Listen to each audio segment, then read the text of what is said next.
Hello there, kia ora. It seems to be a bit of a thing for right-wing governments around the world to make it harder for people to go out and vote. It's almost like they know if more people go out and vote, their policies that tend to be quite harmful towards the general public, well, they're just not going to be as popular. And it looks like Aotearoa New Zealand may be going down the same route. You see, there was a report that was commissioned after last year's election to find out what went wrong because, as you may recall, after the election, but before the final return of all the numbers, there was a lot of noise that came out of what eventually became the coalition about how terrible the process had been, despite the fact the Electoral Commission, months beforehand, had actually laid out what the timeline of events were going to be.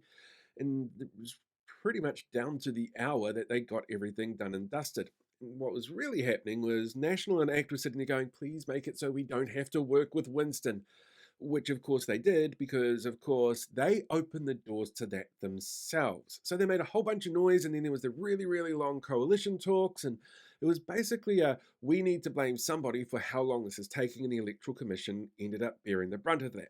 Now, this independent report showcased a number of issues. Now, these weren't major issues, but they did result in a few little flummoxes, and they basically boiled down to the fact that humans are human and they make mistakes. Our electoral system is very much human focused. There were data entry errors, there were people who had voted twice, and that might be by accident or on purpose. But generally speaking, the outcome wasn't drastically changed by what these findings were, with one potential exception. 2023 saw a massive increase in the number of people who enrolled on the day, and it's only the second time that this has happened. So 2020 was the first year that people were allowed to do that. And 2020 was a very different election because that was our COVID election. We were at the height of the pandemic. Everybody was freaking out, and this was a new element that had been added. It's kind of like when a local council introduces something like STV as their voting system.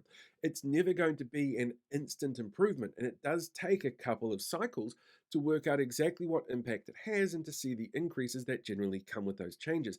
And it's exactly the same here for same day enrolments, which saw a massive 40% increase over the last election. That's huge.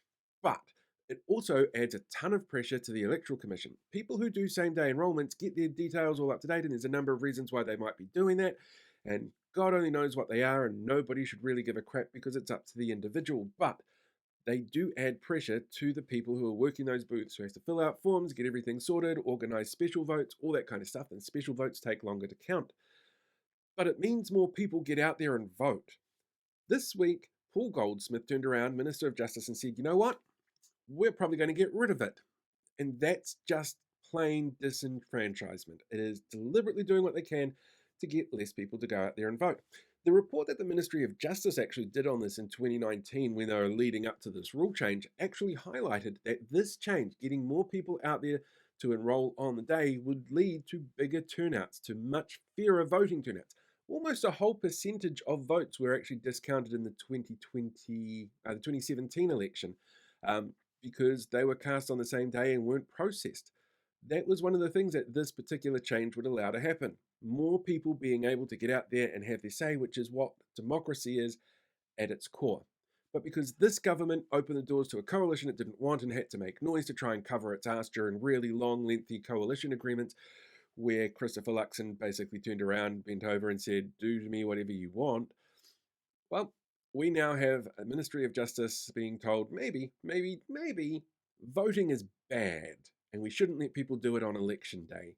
Well, at least not enroll to do it anyway.